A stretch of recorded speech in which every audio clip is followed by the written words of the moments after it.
গীতার চ্যানেলে আপনাকে স্বাগত।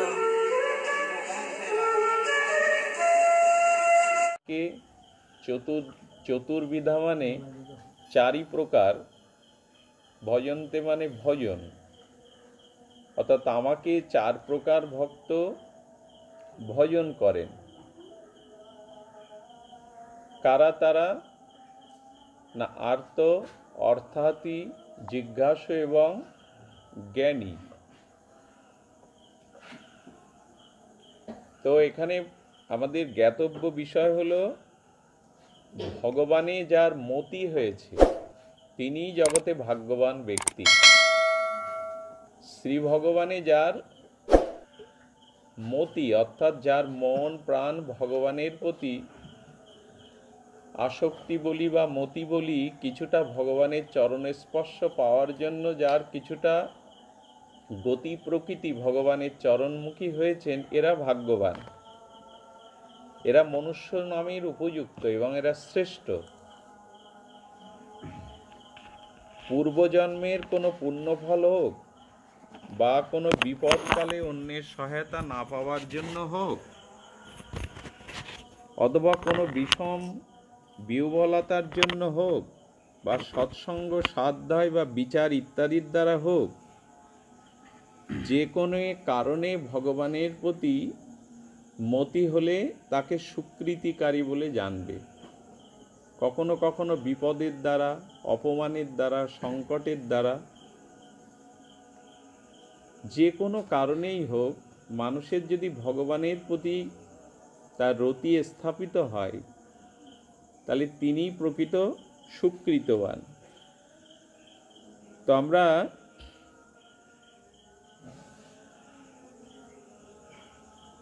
জানি যে ভগবান কৃপা করে ভগবৎ প্রাপ্তির উদ্দেশ্য যাদের মনুষ্য দেহ দিয়েছেন, সকল মানুষের উদ্ধার করবার জন্য ভগবানের একটা সংকল্প আছে। শ্রীল গুরু মহারাজ আস্বাদন দিয়েছেন যে ভগবান জাল ফেলেছেন, তার কৃপারূপ করুণাকূপ জাল নিক্ষেপ করেছেন, যাতে জীব তার চরণ ছাড়া হয়ে, চরণ বিমুখ হয়ে মরণের পথে, ধ্বংসের পথে, অকল্যাণের পথে না যায়। ভগবান শ্রী গুরু রূপে জগতে প্রকাশ হয়েছেন কৃপালু, কৃপামূর্তি নিয়ে। তিনি নাম রূপে প্রকাশ হয়েছেন, ধাম রূপে প্রকাশ হয়েছেন, সন্ত সাধু বৈষ্ণব রূপে প্রকাশ হয়েছেন, গ্রন্থ রূপে প্রকাশ হয়েছেন। তো ভগবান গ্রন্থ রূপে, নাম রূপে, ধাম রূপে, বিগ্রহ রূপে, শ্রীল গুরুদেব রূপে কেন প্রকাশ হয়েছেন? না, এমনকি আমাদের হৃদয়ে আত্ম অধিষ্ঠান রূপে তিনি অবস্থান করছেন, যে জীবকে তার চরণে তিনি প্রেম ভক্তি পাইয়ে ধন্যাতি ধন্য করে জীবকে নিজের করবেন, এই তার সংকল্প। ভগবানের দিক দিয়ে কিন্তু এই সংকল্প ভগবান করে বসেছেন। একজন জীবও যতদিন পৃথিবীতে ভগবৎ বিমুখ থাকবেন, ভগবান সেই বিমুখ জীবকে নিজের চরণে রতিমতি প্রেমদান নিয়ে ধন্য করবার জন্য সেই জীবের দিকে করুণাময় দৃষ্টিতে ভগবান অপেক্ষা করবেন, যে ও কবে আমার হবে। অনেকেই বলেন ভগবানকে আমার প্রতি দৃষ্টি দিচ্ছে না, ভগবানকে প্রতি আমার প্রতি কি তার কৃপা দৃষ্টি পড়বে না কখনো? এত জ্বালা যন্ত্রণা দুঃখ ভোগ করছি। তো ভগবান জীবকে কিরূপ তার জীবের প্রতি করুণা, তার করুণার আর্দ্রতা। অসুস্থ কোনো সন্তান হাসপাতালের বেডে রোগশয্যায় কাতরাচ্ছে, দুঃখিনী জননী, ব্যথিত জননী সন্তানের শিয়রে বসে সন্তানের মস্তকে তার স্নেহবৎসল পরম হস্তটা বুলাচ্ছে, আর মায়ের চোখের কোণে জল। তার প্রার্থনাই, খোকা কবে তোর রোগমুক্ত হবে, কবে তুই সুস্থ হয়ে বাড়ি ফিরবি? যতদিন না যাবি আমি মুখে জল দেব না, আমি নিদ্রা যাব না। আমার সমস্ত আনন্দই তোর মধ্যে, যে কবে তুই সুস্থ হয়ে মা বলে বাড়ি ফিরবি। তো মা যেমন সন্তানের রোগশয্যার শিয়রে সে বিনিদ্র রজনী জেগে ভগবানের কাছে প্রার্থনা করতে থাকেন তার সুস্থতার জন্য, তেমন বিশ্বের কোটি কোটি মায়ের হৃদয়ের এই সন্তান বাৎসল্যের থেকে ভগবান শত শত অনন্ত কোটিগুণ কৃপামূর্তি নিয়ে বলছেন, তোরা এই জগৎ সংসারে কামনা বাসনায় অসুস্থ, কবে সুস্থ হয়ে আমার চরণে মানে ভগবদ্ধামে ফিরে আসবে, এই জন্য আমি তোর জন্য প্রতীক্ষা করছি। এটা তার কত বড় করুণা! যেন অসুস্থ সন্তানের শিয়রে মা যেমন বিনিদ্র রজনী জেগে অপেক্ষা করে সুস্থ হয়ে কবে বাড়ি ফিরবি, তেমন কৃপালু দয়ালু ভগবানও প্রত্যেকটি জীবের জন্য তাকিয়ে আছেন, কবে তুই শুদ্ধ প্রেম ভক্তি লাভ করে এই অনিত্য দুঃখময় সংসার থেকে আমার কাছে ফিরে আসবি। এরকম করুণা ভগবানের। তো এই জন্য যে ভগবানের করুণা, মানুষ উদ্ধার লাভের জন্য ভগবান একটা স্বাধীনতা দিয়েছেন। আমরা তো তটস্থ শক্তির জীব। এখন ভগবান আমাদেরকে কৃপা বা করুণা করবার জন্য একটা পূর্ণ স্বাধীনতা আমাদেরকে দিয়েছেন। অন্য প্রাণীর কিন্তু এই স্বাধীনতাটা নাই।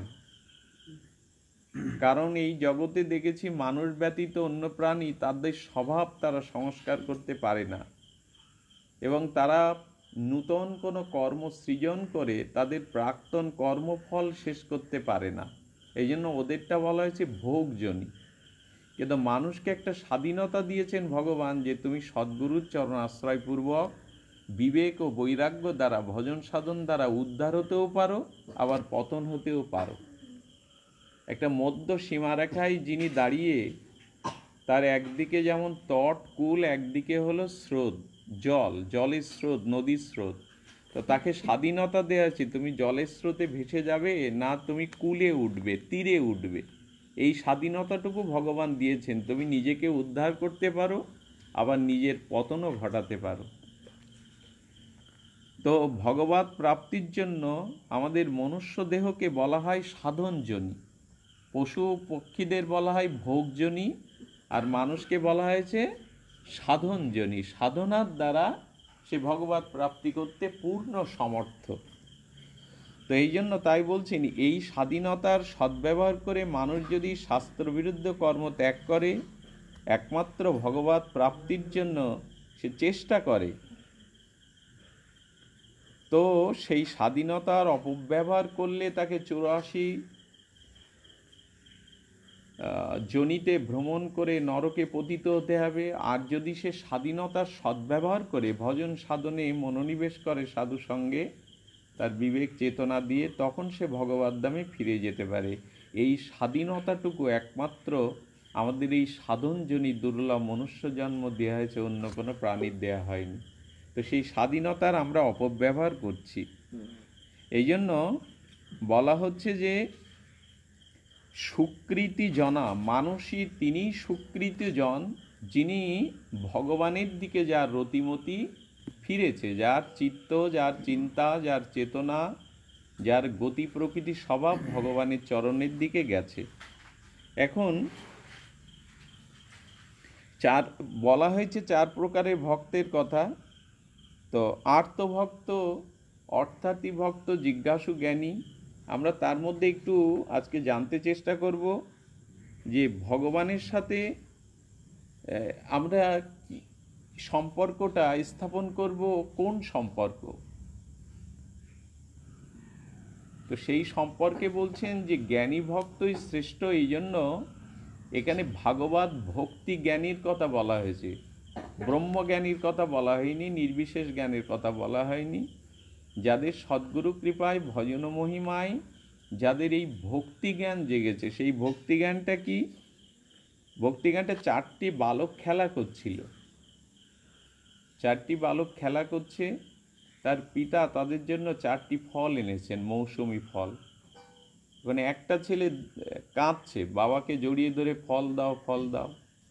তো যে কাঁদছে, বাবাকে জড়িয়ে ধরে দাবি করছে, তাকে পিতা একটা দিল। আর একটা ছেলে দৌড়ে আসেনি, সে দাঁড়িয়েছিল, কাঁদছিল না, পিতা তার কাছে গিয়ে তাকে একটা ফল দিলেন। আর একটি ছেলে দূরে খেলা করছিল, সে বাবার কাছে চাইছে না, বাবা তার কাছে গিয়েও ফলটা দিল। আর যে ছেলেটা কাঁদেনি, বাবার কাছে আসেনি, বাবার দিকে ফিরেও নি, এবং সে নিজ আপন খেলাতে বা আপন কর্মে মর্ত। বাবা কি সেই ফলটা চায়নি বলে, কাঁদিনি বলে, বাবাকে জড়িয়ে ধরেনি বলে পিতা তাকে দেবে না? নিশ্চয়ই ফলটা তো তাকে দেবে, তার জন্য সুরক্ষিত করেছেন। তো অর্থ, সামর্থ্য, ক্ষমতা, লোভ, লালসা এর জন্য ভগবানের কাছে চাইতে নাই। ভগবান জীবকে সর্বতোভাবে তার কৃপা করুণা দানের জন্য তিনি অপেক্ষা করছেন।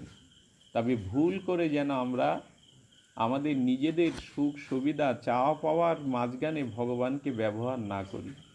আমায় অর্থ দাও, যশ দাও, ক্ষমতা দাও, প্রতিপত্তি দাও, আমার বিপদ দূর করো, এই সবের জন্য যেন ভগবানকে সম্মুখে আমরা উপস্থিত না করি। সে জিনিসটা একমাত্র আমাদের উচিত হবে না। শুদ্ধ ভক্তির বড় বাধক হয়ে যাবে, প্রেম ভক্তির বড় বাধক হয়ে যাবে। এই জন্য শুদ্ধ ভক্তি জ্ঞানীরা সর্বদা নিষ্কামভাবে ভগবানকে সুখ দেওয়ার জন্য, ভগবানকে কি করে তুষ্টি বা আনন্দ দিতে পারবে এই চেষ্টায় তারা সর্বদা ব্যস্ত থাকে। এই জন্য আমাদের এইখানটায় একটু সতর্ক হতে হবে, যেন ভগবানের প্রতি আমাদের ওই নিষ্কাম একটা ভাব আসে, যে ভাবের দ্বারা আমরা ভগবানকে অন্তত ভালোবাসতে পারি। তো দুটি কথা এখানে বলবার আছে। স্বামী রামসুগদার বলেছেন যে মানুষের কামনা দুই প্রকার। কামনা মানে কোনো বস্তুকে প্রাপ্তির যে ইচ্ছাটা, তাকে কামনা বলে। একটি কামনা হলো পারমার্থিক, আরেকটি হলো লৌকিক। ধন জন, পুত্র পরিজন, মান সম্মান, এই জগতের যে জিনিসগুলো, সেই জিনিসগুলো পাওয়ার জন্য একে বলে জাগতিক কামনা।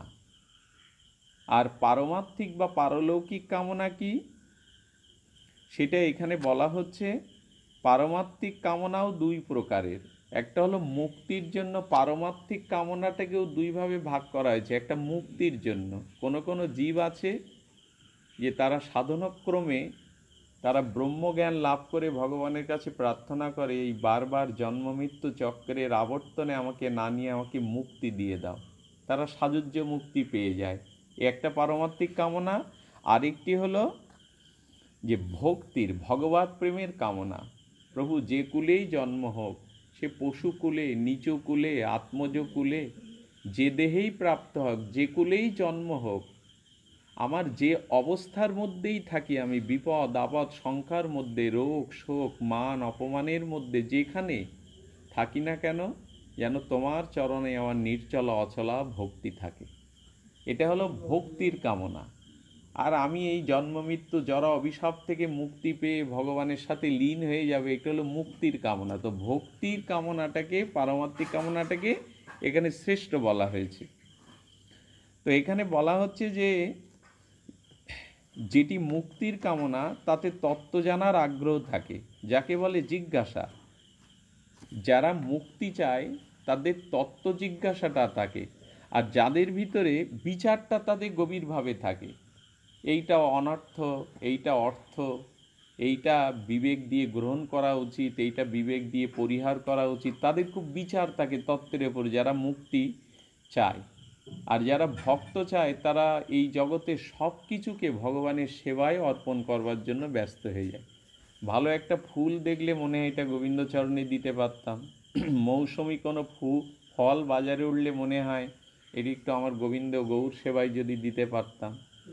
তাদের সব কিছু নিবেদন থাকে, যা কিছু আছে সব কিছু দিয়ে ভগবানকে আনন্দ দেওয়ার। তো প্রেম প্রাপ্তির জন্য বা ভগবত প্রাপ্তির জন্য যে কামনাটা, সেই কামনাটা হলো ভক্তির কামনা। শুধুমাত্র ভগবানকে সুখ প্রদান করা, সুখময় তাৎপর্য প্রদান করা। আমরা বহুবার শুনেছি, আমরা শ্রীল গুরু মহারাজের আলোচনাতে বারবার জেনেছি, আপনাদেরকেও জানানো হয়েছে, তবু পুনরায় বলি। গোবিন্দ দাস মহাপ্রভুর মধ্যাহ্ন সেবার পরে তার চরণ সম্বাহন করতেন। মানে মহাপ্রভু সামান্য একটু তন্দ্রা যেতে নিদ্রা, তিনি পাদ সম্বাহন করেন, পদ সেবা করতেন। তো মহাপ্রভু করেছেন কি, একদিন ভোজন ক্রিয়া সেরে মহাপ্রভু যে শয়ন মন্দির, সেই শয়ন মন্দিরের আবার একটাই দরজা, অন্য কোনো দরজা নাই।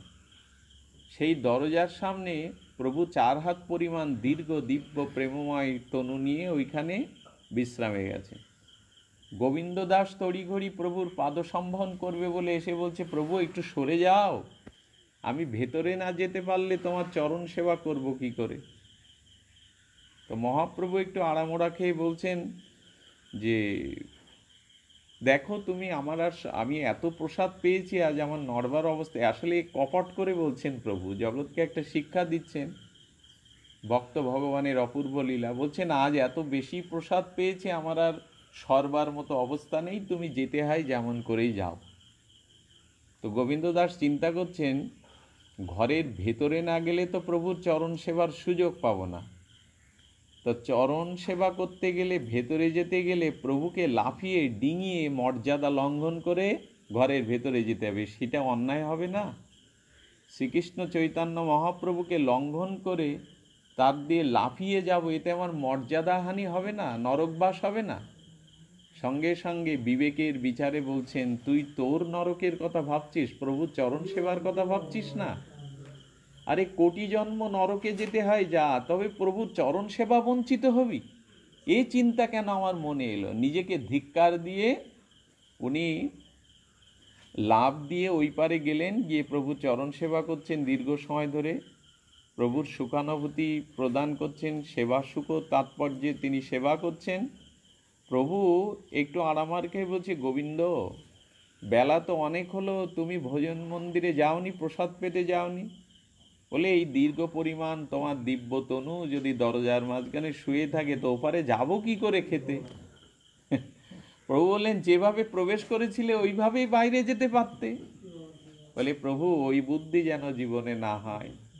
ভেতরে এসেছিলাম তোমার চরণ সেবার জন্য, আর বাইরে যেতে হবে নিজের উদর পরিপূরণের জন্য। এই স্বার্থবুদ্ধি যেন জীবনে কখনো না হয় প্রভু। এই হলো ভগবানকে সেবা দেওয়ার তাৎপর্য। যারা ভক্তিকামী, যারা ভগবানকে এমনি করে সেবা করতে চান, তারা নিজে আমি নরকে যাব কি আমার উদ্ধার হবে, আমার নিজের চিন্তা তারা করে না। সব কিছুই ভগবানের সেবার জন্য তারা নিবেদন করে দেন। গতকাল শ্রীল গুরু মহারাজের একটা পাঠ থেকে একটু আস্বাদন দান করে সংক্ষিপ্ত সময়ের, যেহেতু মহাদ্বাদশী, আজকে একটু হরিকথা শ্রবণ কীর্তনের দিন, আমাদের শুভ তিথি। দেখুন, ভগবানকে ভালোবাসলে, ভগবানের শুদ্ধা ভক্তি যদি শ্রীল গুরু কৃপায়, বৈষ্ণব কৃপায়, নাম কৃপায়, বিগ্রহ সেবার কৃপায়, নববিধা ভক্তি যাজনের দ্বারা যার ভিতরে শুদ্ধ কৃষ্ণ ভক্তি আসে, তার লক্ষণটা কি হয়? ব্রজের পরম শ্রী ভগবানের একান্ত অনুরাগিনী ব্রজসুন্দরী ততিগণ, গোপীগণ, সেই গোপীগণ তাদের ভগবানের প্রতি যে বিশুদ্ধ প্রেম, তাদের যে নিষ্কাম এবং নির্মল প্রেম, সেই প্রেমে তাদের চিত্তটা পরিপূর্ণ।